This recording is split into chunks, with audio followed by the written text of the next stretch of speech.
오늘은 리액트 네이티브 0.76에 대해서 알아보겠습니다.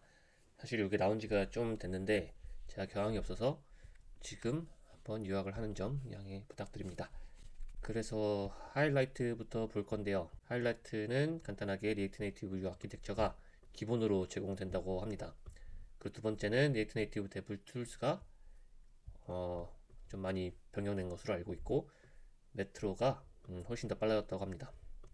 그리고 박스 섀도우가 이게 특히 안드로이드 잘 안됐는데 많이 보완된 것으로 알고 있는데 뒤에 어떤 내용인지 더 나오니까 그때 더 살펴보겠습니다.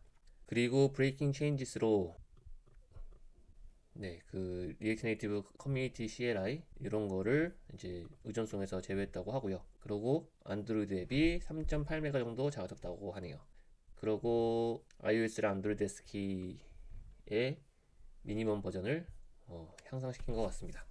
그래서 다시 디테일한 설명으로 들어가면은 리액트 네이티브 0.76부터 이 아키텍처가 기본으로 활성화돼서 프로젝트가 생성이 됩니다. 그러고 뭐 이건 다 아시는 내용일 텐데 이 아키텍처는 리액트 네이티브의 기본 요소들 뭐 그런 것들을 새롭게 작성을 해서 앱 개발자들이 더 높은 퀄리티의 앱을 만들 수 있도록 제공하는 것입니다. 그래서 오늘은 우리는 이 뉴 아키텍처가 상용에서 쓸 수 있도록 선언하는 것에 대해서 굉장히 기쁘다고 하네요. 네, 요거는 이제 저번에도 계속 말씀드렸던 것 같은데 뉴 아키텍처에 대해서 더 읽고 싶으신 분들은 여기 링크 있으니까요. 보시면 될 것 같고 그래서 이제 뉴 아키텍처 얘기는 계속 기존에도 많이 나왔었고 이번에야 말로 더 공식적으로 프라이머리 서포트로 한다는 얘기가 있는 것 같고요. 두 번째는 요 데브툴스가 사실 더 메인이라고 생각합니다. 이번 업데이트에서 그래서 요거를 좀 더 알아보겠습니다. 리액트 네이티브 데브 툴스를 알아보기 위해서 제가 간략하게 리액트 네이티브 CLI를 사용해서 앱을 실행시켜 봤습니다. 이렇게 그래서 리액트 네이티브 CLI로 프로젝트를 시작을 한 거고요. 0.76.5 버전이 설치되어 있습니다. 여기서 실행된 상태에서 여기 콘솔이 찍히는 걸 볼 수 있는데 여기서 제가 앞으로 0.77에서는 여기 자바스크립트 로그가 없어진다고 하죠. 그래서 이제부터는 J를 눌러서 J를 누르면은 이렇게 리액트 네이티브가 데브 툴스가 나오는 걸 볼 수가 있고 요거를 간략하게 설명을 보면은 우리는 리액트를 디버깅할 때 모든 플랫폼에서 신뢰할 수 있고 익숙하고 간단하고 그러고 일관성 있는 그런 툴을 제공하고자 합니다.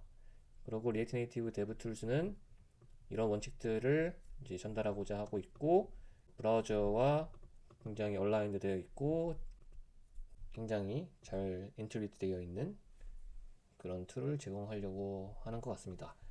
그래서 이 툴은 기본적으로 익숙하고 웹 표준에 맞는 툴링이라고 합니다. 크롬 데브툴스랑 굉장히 유사하고 그리고 의존할 수 있는 브레이크 포인트가 있고 밸류 변수를 감시하고 단계별 디버깅, 스택 검사 그리고 풍부한 자바스크립트 콘솔을 제공한다고 합니다. 이러한 핵심 기능은 이제 릴로드 후에도 안정적으로 작동한다고 합니다. 다음으로는 개선된 리액트 네이티브 데브 툴스가 있는데 리액트 컴포넌트의 인스펙터랑 프로파일러가 내장되어 있고 더 빠르고 안정적인 컴포넌트 하이라이팅 기능을 제공합니다. 그러고 개선된 UX 새로운 퍼스트 디버거 오버레이를 통해 앱이 브레이크 포인트에서 일시 중지된 상태를 명확히 알 수 있고 로그벅스의 경고는 이제 요약 형태로 표시되고 연결된 상태에서는 숨겨진다고 합니다. 그리고 재연결 동작을 개선했다고 하는데요.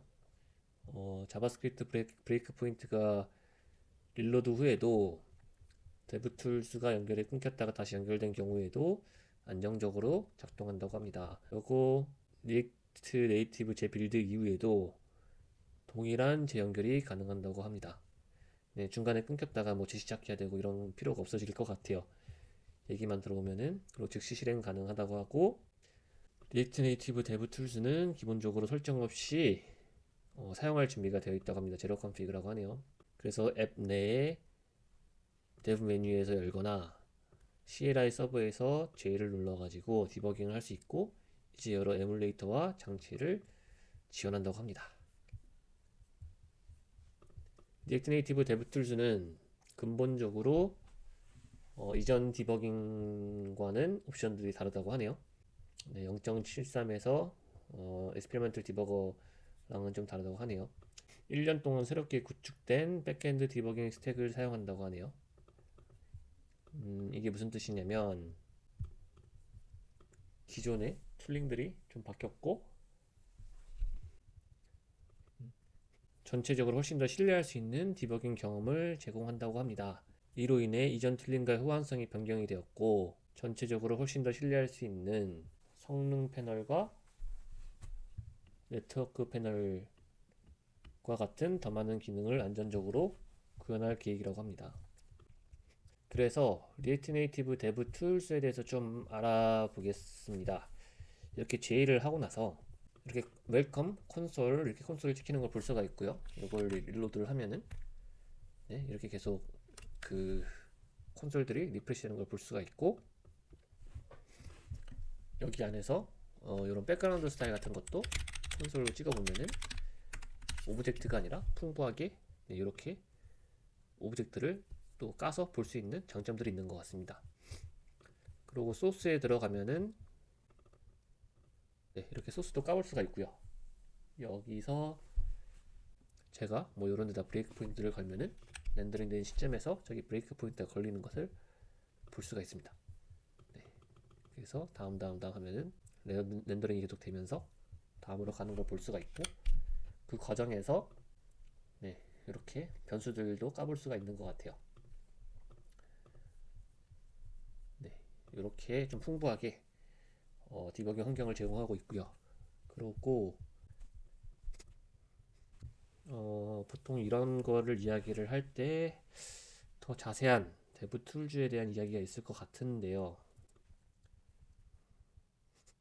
네, 요거네요. 네, 여기서 업데이티드 디버깅 덕스를 한번 보면은 데브 툴을 제로 오픈한 다음에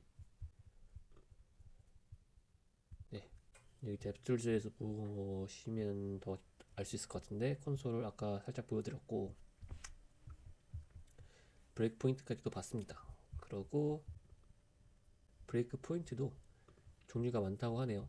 네, 그 라인 오브 코드를 버스할 수 있고 컨디셔널하게도 할 수 있다고 하네요. 조건부적으로. 그런 거는 저도 어떻게 써야 될지는 더 알아봐야 될 것 같은데 여기서 만약에 0이었는데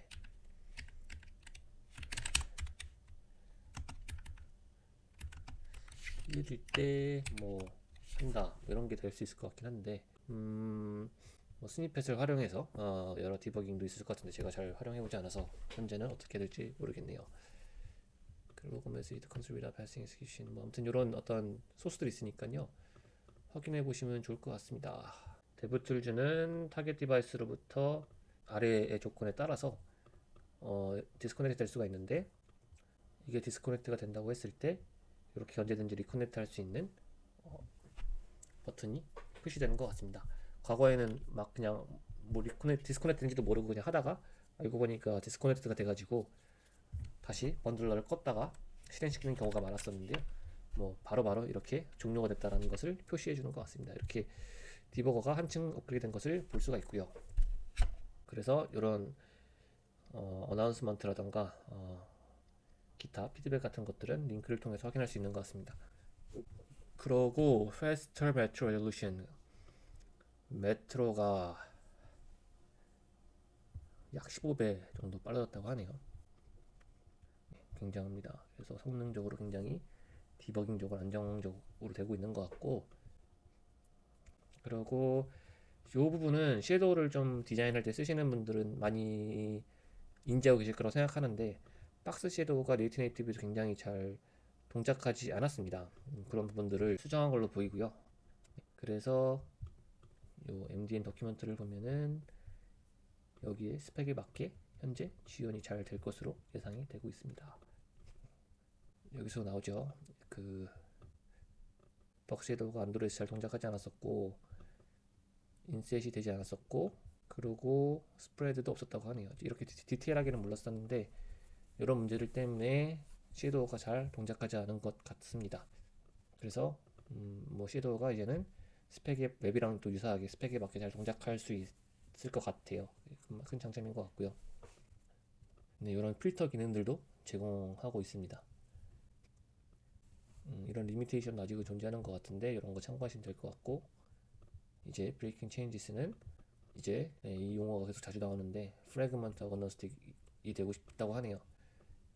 이게 무슨 얘기냐면은 이렇게 특정 프레임워크에 종속되지 않고 다양한 프레임워크와 함께 사용할 수 있음을 의미하는 것 같아요. 그래서 리액트 네이티브 커뮤니티 CLI를 리액트 네이티브로부터 제거를 하고 여전히 여러분들이 이제 CLI를 쓰고 있으면은 이런 식으로 디펜던시에 추가를 해서 사용하라고 권장하고 있습니다. 예, 두 번째로 안드로이드 앱이 3.8메가 정도 줄어들었다고 하네요.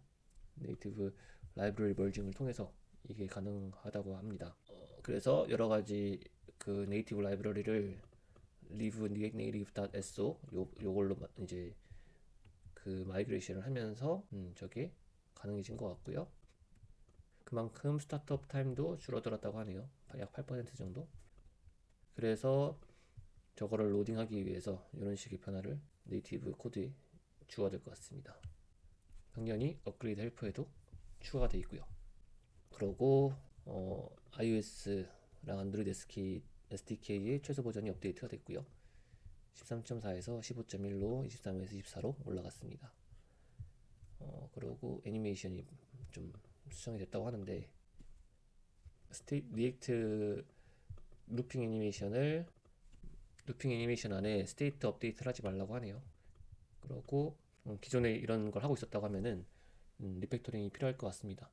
그리고 데브툴스가 인스펙터 패널 퍼포먼스랑 네트워크 탭 번들 뉴 아키텍처 요거를 지원하지 않는다고 하는 것 같아요.